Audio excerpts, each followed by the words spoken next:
저는 오늘 새해 첫날을 맞이해서 2022년도 우리 교회의 표인 출애굽기 33장 18절의 말씀, 주의 영광을 보여주소서 하는 제목으로 말씀을 나눌 때에 2022년도에는 우리 모든 성도들이 주의 영광, 주의 임재, 주의 역사를 보는 귀한 해가 될 수 있기를 주의 이름으로 축원합니다.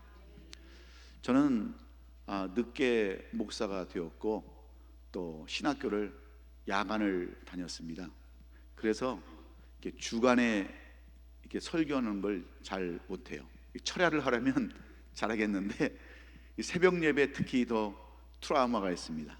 제가 전도사 발령을 처음 받아가지고 저 토렌스 지역에 이렇게 이제 새벽 예배를 인도하게 돼 있어요. 제가 섬기던 그 모교는 지역마다 새벽 처소를 만들어 놓고 전도사들로 하여금 그 새벽 제단을 인도하게 했는데, 제가 처음에 전도사가 되어 가지고 새벽 제단을 인도하니 얼마나 힘이 들겠습니까?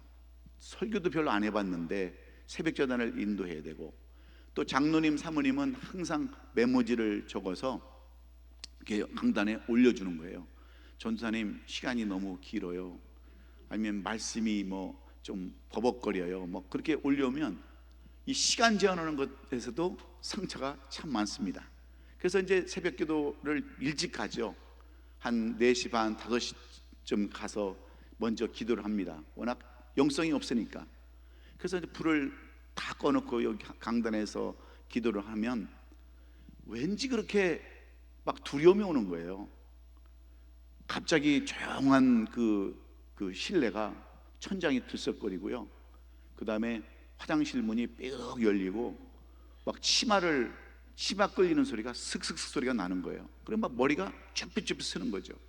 그래서 어느 날 이제 예배를 다 끝나고 또 불을 꺼놓고 기도를 하는데, 그날도 계속해서 그런 현상이 나타납니다. 갑자기 천장이 막 들썩거리고 또 치마 소리가 나고 화장실 문이 삐끗 열리고. 그러니까 얼마나 이 초년 그 사역자가 힘이 들겠어요. 그래서 기도를 하고 있는데 그날도 옆에 분명히 또 누가 와 있는 것 같아요. 그래서 속으로 또 귀신이 장난하는구나 생각을 하고 있는데, 우리나라 사람에는 힐링이라는 게 있잖아요. 필링이라는 거, 뭔가 무슨 감정이라는 게 있는데 분명히 뒤에 누가 와 있는 같은 기분이 들어서 그 약간 좀 어두컴컴한 그 실내에서 딱 뒤를 돌아보니까 하얀 할머니가 뒤에 딱 앉아 있는 거예요. 뒤에 그 모습을 보고 제가 전도사 초년기에 기절을 했습니다. 근데 왜 권사님들은 새벽 예배 나오시는데 머리도 하얗지요? 위에 그 가디건은 또 왜 하얀 걸 걸치시고 치마도 하얀 걸 입으시고. 그 한이쁜 권사님이라는 분이 그 전사님이 가련하게 앞에서 기도를 하니까 그래도 기도를 좀 받고 가려고 뒤에 와서 앉아 계신 거예요. 그러면 좀 헛기침이라도 좀 하고 앉아 계시면 되는데 방해가 안 되려고 하려고 뒤에 앉았다가 제가 그걸 보고 기절을 했다니까요. 그러니까 저도 놀래고 권사님도 놀래고. 그러면서 권사님이 이런 말씀 하시는 거예요. 목사님, 전사님, 제가 어제 잠을 1시간도 못 자서 전사님한테 지금 안수 좀 받고 가려고 왔는데 그렇게 놀라시면 어떡하냐고. 근데 그 기도가 안 나오는 거예요. 얼마나 미운지 그냥 머리 콕 눌러지고, 제가 세상에 이렇게 미운 권사님 처음 봤어요. 그래가지고 제가 그때 느낀 게 뭐냐면, 귀신을 보고도 이렇게 정신이 혼미해지고 기절할 정도로 제가 얼마나 비참하겠어요. 내가 과연 전도사의 자격이 있는가.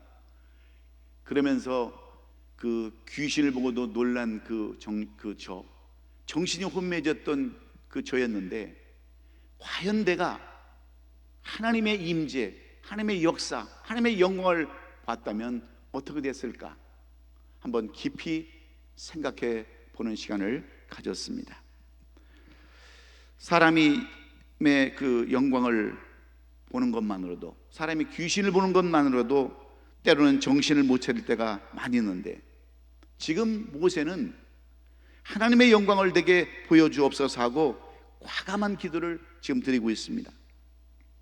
하나님의 영광은 히브리 말로 카보드라고 하는 말인데, 사람의 마음속에 강한 인상을 남기는 무한한 아름다움이라고 그렇게 정의가 되어 있어요. 히브리 말로는 카바드요, 헬라 말로는 독사라는데 같은 의미입니다. 하나님의 역사, 하나님의 임재 다 같은 말이에요. 그것을 보기를 간절히 원하고 있는데, 우리도 이제 22년은 하나님의 영광을 보는 해가 될 수 있기를 저는 주의 이름으로 축원합니다. 그러면 어떻게 우리가 예수 그리스도의 영광, 하나님의 영광을 볼 수가 있을까요? 오늘 이 본문은 모세가 하나님을 만나기 위해서 시내산에 올라간 후에 오랫동안 내려오지 않자 광야에 머물던 이스라엘 백성들은 또 다른 지도자 모세형 아론을 찾아갑니다. 그리고 그 아론 앞에 이런 요구를 하죠. 오늘 본문 32장 1절의 내용처럼 백성이 모세가 산에서 내려옴이 더딤을 보고 모여 백성이 아론에게 이르러 말하되 일어나라, 우리를 위하여 우리를 인도할 신을 만들라. 이 말을 이 모세형 아론에게 명령조로 얘기를 합니다. 요구하기보다는 명령이 가까운데 모세형 아론은 그때 어떻게 합니까? 백성들의 요구를 따라서 애굽의 신이었던 아피스 신을 본따서 금송아지를 만듭니다. 그리고 나서 출애굽기 32장 5절로 6절에 가서 그들이 어떻게 해요? 아론이 보고 그 앞에 제단을 아론이 그들의 손에서 금고리를 받아 부어서 주각칼로 새겨 송아지 형상을 만드니 그들이 말하되 이스라엘아, 이는 너희를 애굽 땅에서 이내는 너희의 신이로다 하는지라. 그러면서 이튿날에 그들이 일찍 일어나서 번제를 드리며 화목제를 드리고 백성이 앉아서 먹고 마시며 일어나서 뛰놀더라 그랬어요. 말이 번제고 말이 화목제지 그들이 먹고 뛰놀고 마시고 뛰놀고 놀았더라, 이러한 모습으로 성경은 기록해 놓았습니다. 이 모습을 보고 하나님이 얼마나 진노하셨겠어요? 얼마나 기분이 나쁘고 하나님께서 얼마나 괘씸하고 화가 나셨겠습니까? 그래서 9장 10절은 이렇게 선포를 합니다. 여호와께서 내 목새에게 이르시되 내가 이 백성을 보니 목이 뻣뻣한 백성을 이로다. 그런즉 내가 하는 대로 두라. 내가 그들에게 진노하여 그들을 진멸하겠다고 얘기하세요. 진멸이라는 것은 전부 다 싹 다 죽이겠다고 하는 그런 말씀 아니겠습니까? 이스라엘 백성을 한 사람도 남기지 않냐고 다 죽이겠다는 거예요. 모세 너만 남겨서 너와 너를 따르는 백성들만 내가 데리고 가나안 땅으로 너를 인도하겠다, 이렇게 말씀하십니다. 모세가 하나님 앞에 나가서 바로 간청을 합니다. 32장 11절에 모세가 하나님 여호와께 구하여 이르되 여호와여, 어찌하여 그 권능과 간소로 애굽 땅에 내신 주의 백성에게 진노하시나이까? 그토록 애굽 땅에서 인도해낸 이스라엘 백성들을 왜 또 진노해서 다 진멸하시려고 하십니까? 라고 묻습니다. 그러면서 12절에 어찌하여 애굽 사람들이 이기를 여호와의 자기 백성을 산에서 죽이고 짐에서 진멸하는 악한 의도로 인도해내었다고 말하게 하시려나이까? 왜 하나님의 영광이 가려지는 이런 일을 하나님 하시려고 하십니까? 하고 하나님 앞에 간절히 이 모세가 요청을 합니다. 주의 명령한 도를 그치시고 뜻을 돌이키사 주의 백성에게 이 화를 내리지 마옵소서 하고 모세는 하나님 앞에 간청하는 내용이 오늘 이 출애굽기 33장의 내용들이에요. 이렇게 하나님은 그 하나님을 제대로 알지 못해서 하나님을 화를 내게 하고 하나님을 진노케 하시는 이스라엘 백성들을 향해서 모세가 하나님의 영광을 보여달라고 간절히 간구하는 이 내용인데, 이들은 여기서 끝나는 것이 아닙니다. 이제 32장 12절에 가서 이 1절에 와서 또 뭐라고 얘기하냐면 이들은 또 하나님을 또 슬프게 하는 거예요. 여호와께 모세에게 이르시되 너는 내가 애굽에서 인도하여 내 백성과 여기를 떠나서 내가 아브라함과 있었고 야곱에게 맹세하여 내 전에 주기로 한 그 땅으로 올라가라고 하나님 명령하세요. 그런데 이스라엘 백성들은 어떻습니까? 미적미적거립니다. 그 가나안 땅의 거민들을 보고 두려워하는 거예요. 얼마나 그들이 두려워하는지 하나님 말씀보다는 그 현실을 바라보면서 두려워하고 떠는 그들의 모습을 보고 하나님은 또 진노를 하십니다. 이번에도 내 명령을 어기면 그동안 미루었던 심판을 다시 행하겠다라고 하시는데, 이에 대한 그 모세의 기도가, 한 번만 더 용서해 달라고 하는 그 모세의 기도가 바로 오늘 주의 영광을 내게 보이소라는 이 기도의 내용들입니다. 사랑하는 성도 여러분, 이 모세는 곧 하나님의 얼굴을 좀 보여달라는 거예요. 하나님의 임재를 좀 알게 해달라는 겁니다. 그래야 하나님의 영광을 좀 보여달라는 얘기는 뭐냐면, 하나님은 선하신 하나님 아니십니까? 지금까지 우리를 애굽에서 인도해서 여기까지 오게 하신 하나님이신데, 다른 그 아멜렉 족속이나 블레셋 족속들 하여금 하나님의 영광을 가리면 되겠습니까? 그러니 제발 좀 용서해달라고 하는 그 모습이 바로 오늘 이 모습 속에 담겨져 있어요. 여러분, 하나님은 어떤 분이십니까? 하나님은 선하신 분이세요. 변치 않으시는 분이세요. 약속하신 것 다 지키시는 분이 우리 하나님이세요. 우리는 지금까지 2년 동안 팬데믹으로 인해서 오랜 터널을 지나왔습니다. 고통의 터널을 지나왔어요. 교회는 교회대로 어렵고요, 사업은 사업대로 어렵고, 건강은 건강대로 어렵습니다. 수많은 분들이 이 팬데믹으로 인해서 많이 돌아가셨어요. 우리 권사님들도 장로님들도 이 팬데믹 기간 동안에 수없이 돌아가셨어요. 이렇게 긴 터널을 돌아오면서 지금 우리는 그 하나님의 은혜를 다 잊어버리고, 잠시 어려웠던 것, 이것 때문에, 잠시 힘든 것 때문에 하나님의 임재를 우리가 느끼지 못하고, 하나님의 역사를 우리가 신하지 못하고, 하나님의 영광을 보지 못한다라고 보여달라고 지금 우리는 계속해서 떼쓰고 있는 이때에, 모세도 똑같이 우리와 함께 그런 요구를 하고 있는 겁니다. 하나님의 역사를 좀 보여주세요. 하나님의 그 영광을 좀 한번 보여주세요. 하나님의 임재를 우리에게 나타내 주옵소서 할 때, 하나님께서 오늘 모세에게 그 하시는 내용들 속에서 우리는 귀한 진리를 찾기를 원합니다. 오늘 본문에 보면 33장 19절에 여호와께서 이르시되 내가 내 모든 선한 것을 내 앞으로 지나가게 하고 여호와의 이름을 내 앞에 선포하리라. 나는 은혜 베풀 자에게 은혜를 베풀고 긍휼히 여길 자에게 긍휼을 베푸느니라. 모세가 하나님, 나에게도 영광을 좀 보여주세요. 그 힘든 길, 가나안 땅, 그 길 한 번도 다른 사람들은 가보지 못한 그 땅을 이 사람들에게 데리고 가야 되는데, 그 길을 좀 인도해 주세요. 이 광야 길도 좀 하나님께서 인도해 주세요. 그럴 때 하나님이 하시는 말씀이 우문현답이세요. 직접으로 대답하는 것이 아니라 간접적으로 얘기를 하시는 거예요. 여호와께 이르시되 내가 내 모든 선한 것을 내 앞으로 지나가게 하고 여호와의 이름을 내 앞에 선포하리라. 나는 은혜 베풀 자에게 은혜를 베풀고 긍휼히 여길 자에게 긍휼을 베풀겠다. 영광을 보여달라고 하시는데, 은혜 베풀 자에게만 은혜 베풀고 긍휼히 여길 자에는 긍휼을 베풀겠다고 하시는 이 말씀 속에서 우리는 오늘 무엇을 발견해야 할까요? 오늘 우리가 주의 영광을 보려면 어떤 삶을 살아야 할까요? 오늘 이 모세를 통해서 우리에게 주시는 말씀은 어떤 말씀입니까? 23절에 보니까 손을 거두리니 내가 내 등을 볼 것이요 얼굴은 보지 못하리라. 마지막 말씀이 이런 말씀으로 끝나고 있습니다. 하나님은 영광을 보여달라고 하는 그 모세에게 손을 거두리니 너는 내 등을 볼 것이고 얼굴은 보지 못할 것이다. 왜 그렇습니까? 하나님의 얼굴을 보면, 하나님의 그 역사는 하나님의 얼굴을 보면 다 죽게 되어 있어요. 그래서 하나님은 내 얼굴은 보여주지 못하지만 내 등은 보여줄 것이라고 하는 이 내용 속에서 우리가 하나님의 영광을 어떻게 볼 것인가를 오늘 모세를 통해서 배우기를 원하는 것입니다. 사랑하는 성도 여러분, 우리는 지금까지 하나님의 진노를 많이 보면서 살아왔습니다. 하나님의 영광을 많이 보면서 살아야 하는데, 하나님의 진노를 많이 보며 살아왔다면 이 시간 우리는 어떻게 해야 되겠어요? 하나님의 영광을 보기 위해서 어떤 삶을 살아야 하는가를 이 모세가 그래서 우리에게 보여주는 것입니다. 그 본질이 19절의 절반인 거예요. 여호와께서 가라사대 내가 나의 모든 선한 영상을 내 앞으로 지나가게 하고 여호와의 이름을 내 앞에 반포하리라. 모세가 하나님의 영광을 보여달라고 하자 하나님이 보여주신 것은 하나님의 선한 형상뿐이었습니다. 하나님의 선한 분이라는 것을 보여주신 것뿐이었어요.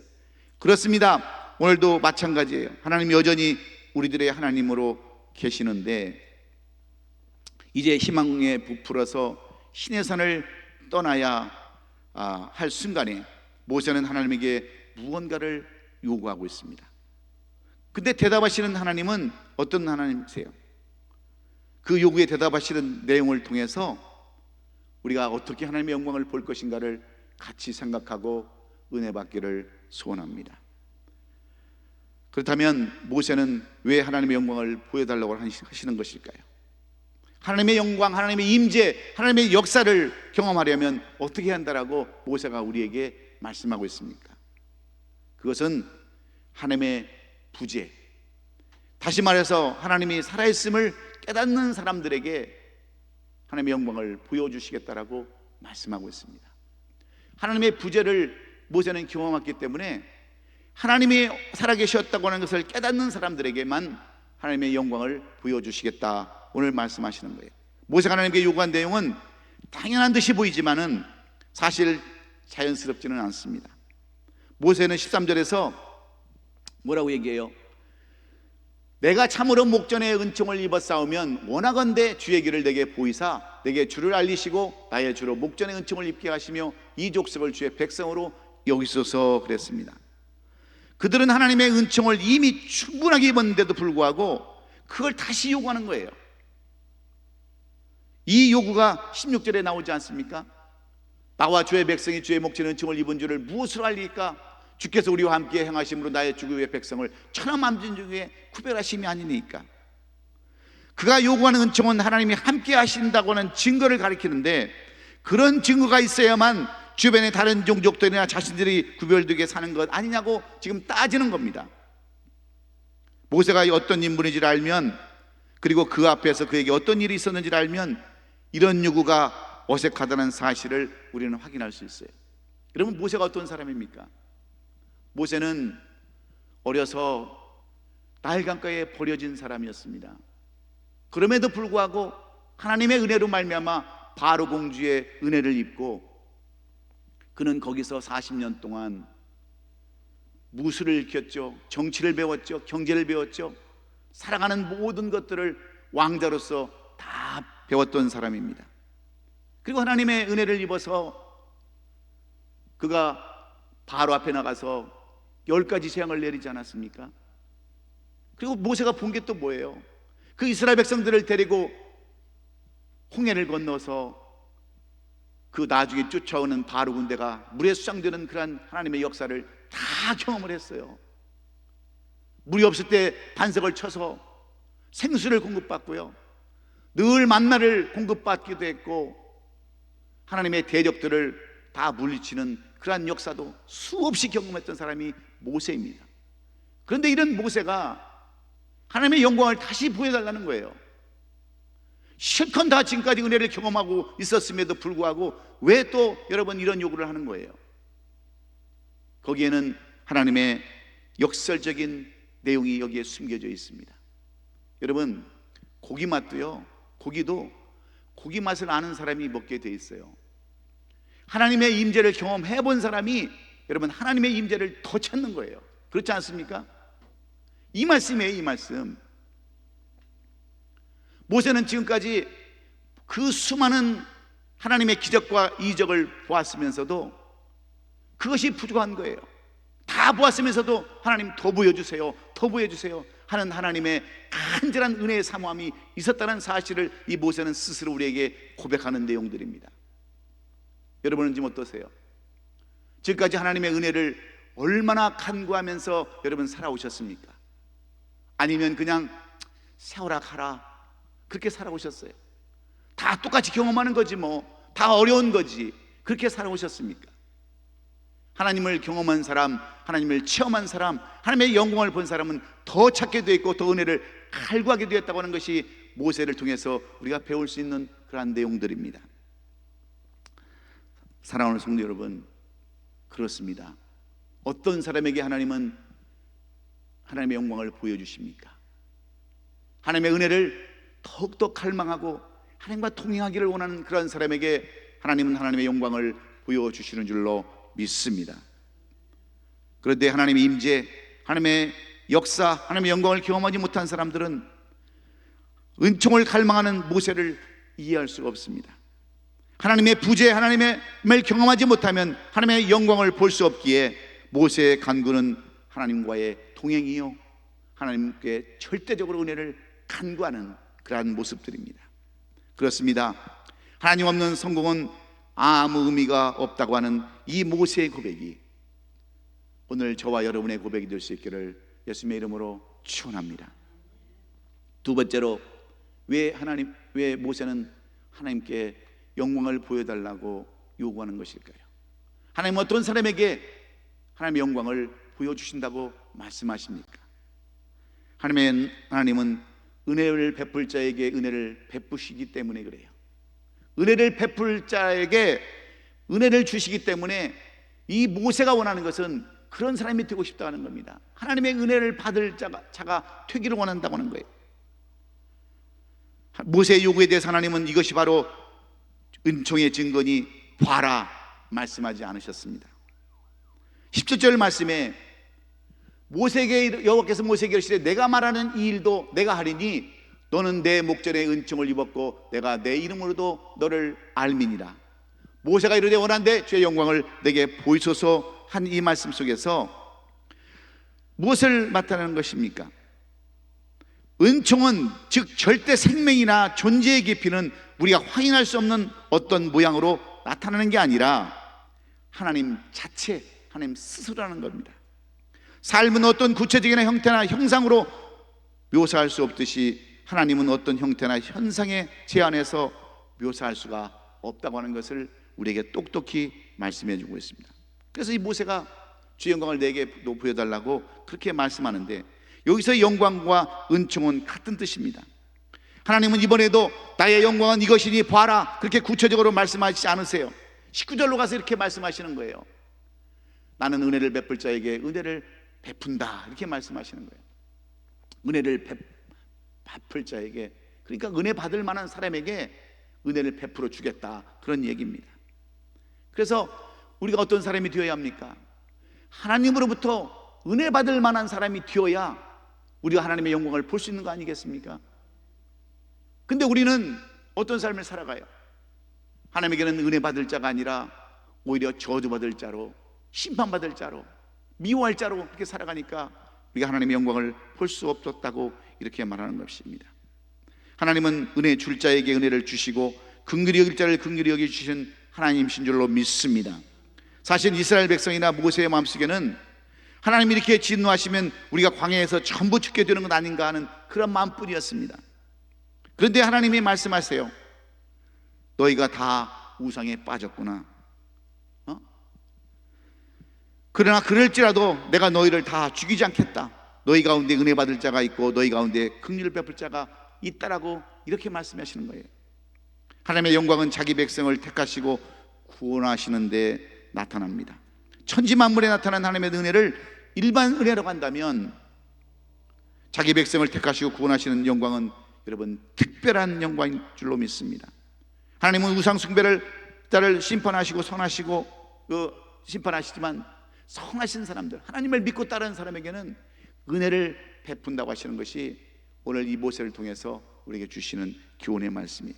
그래서 바울은 로마서 9장 20절에서 이렇게 말씀하잖아요.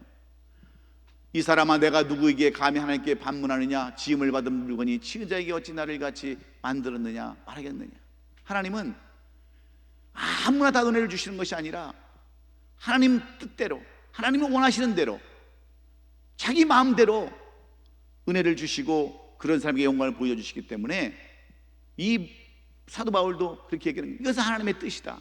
그러면 하나님의 뜻을 이루어드리기 위해서는 우리가 절대적으로 은혜 받는 삶을 살아야 한다 하는 것이 바로 사도 바울이 그렇게 고백하는 내용들입니다. 여러분, 우리 중에 하나님을 이야기할 때 많은 사람들이 이렇게 얘기합니다.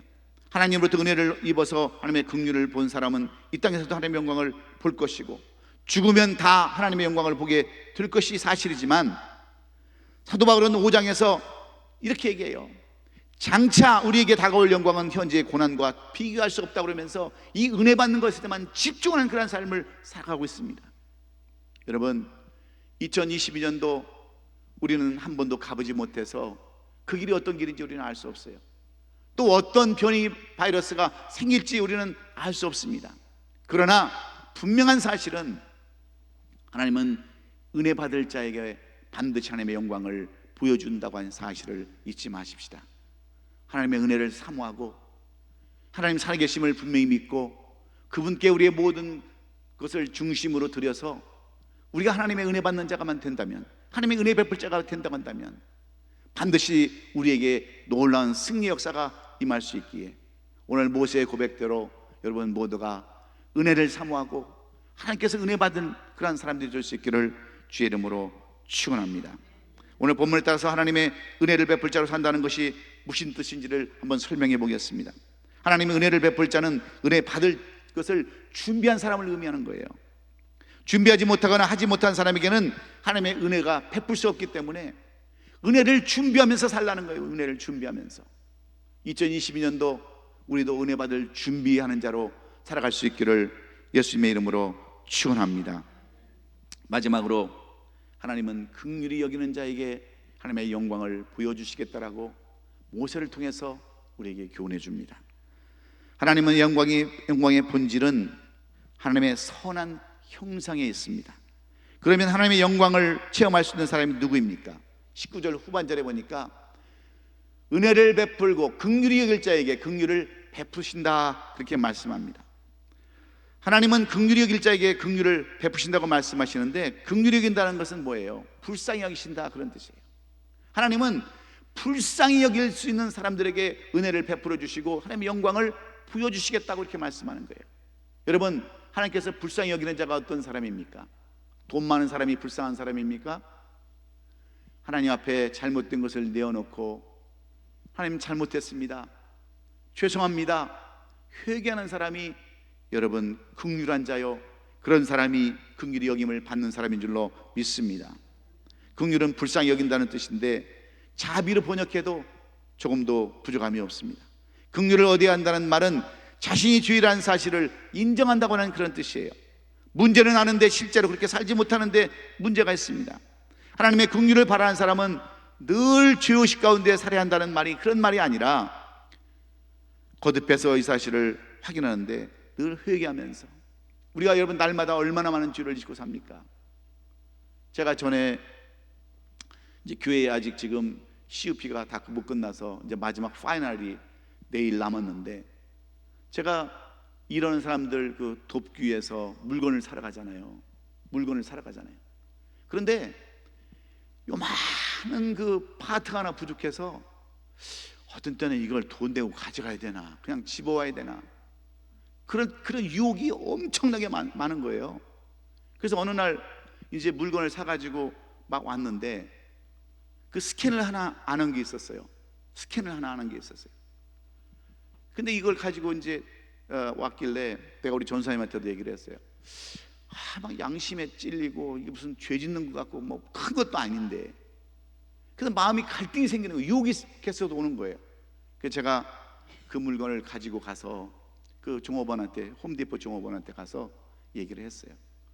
내가 어제 이 물건을 사왔는데 나는 교회 목사다. 근데 도저히 양심이 찔려가지고 이 물건을 쓸 수가 없다. 다시 스캔해달라. 그랬더니 그 여자 종업원이 눈을 이렇게 크게 뜨고 저를 보면서, 내가 지금 여기서 오랫동안 일했지만 너 같은 애 처음 본다는 거죠. 그러면서 스캔을 다시 하고 자기 마음대로 50%도 디스카운트를 해주는 거예요. 근데 제 마음이 얼마나 기쁜지, 그거 물건 양심에 꺼리낌도 없죠. 거기다가 또 50% 디스카운트 받았죠. 그걸 생각을 하니까, 야, 하나님은 어떤 사람을 긍휼히 여기실까? 자기 잘못을 회개하고 돌이키는 것, 그 마음이 그렇게 편하더라고요. 우리 사람도 마찬가지입니다. 우리가 정말 하나님 앞에 긍휼함을 받기를 원한다면 회개하고 돌이키고 지난날 잘못 살았던 것, 헌신하지 못했던 것, 우리가 정말 하나님 앞에 순종하지 못했던 것, 겸손하지 못했던 것, 하나님 앞에 봉사하지 못했던 것들 다 시간 주 앞에 내려놓고 하나님 앞에 긍휼함을 받는다면, 회개한다면 하나님은 분명히 그런 사람들에게 주의 영광, 주의 임재, 주의 여러분 역사를 보여주게 될 줄로 저는 확신합니다. 그래서 시편 145편 9편에서 여호와께서 모든 것을 선대하시며 그 지으신 모든 것에 긍휼을 베푸시는도다 말씀하고 있기 때문에 그래요. 사랑하는 성도 여러분, 여러분은 모세 같은 인생을 살고 싶으십니까? 여러분의 자녀들이 모세 같은 그러한 사람들이 되기를 원하세요? 여러분도 영광을 보기를 원하십니까? 하나님의 역사와 하나님의 임재를 경험하기를 원하십니까? 그렇다면 오늘 우리는 어떤 삶을 살아야 되겠어요? 하나님과 동행하시는 2022년도는 은혜를 정말 사모하면서 하나님과 동행하시는 저와 여러분 될 수 있기를 주의 이름으로 축원합니다. 하나님의 은혜를 베푸실 대상자, 은혜를 준비하는 저와 여러분 될 수 있기를 주의 이름으로 축원합니다. 그리고 하나님이 긍휼히 여기시는 자, 불쌍히 여기는 자, 하나님 앞에 깨끗하고 진정으로 나가는 그런 사람들이 되어서 이제 정말 우리 교회에게 보여주시기는 원하시는 하나님의 영광, 하나님의 임재, 하나님의 역사를 우리 다 같이 경험하고 그 하나님을 찬양하며 경배하며 2022년도를 시작하는 우리 옥시 아름답게 성들이 될 수 있기를 예수 그리스도의 이름으로 축원합니다. 기도하겠습니다.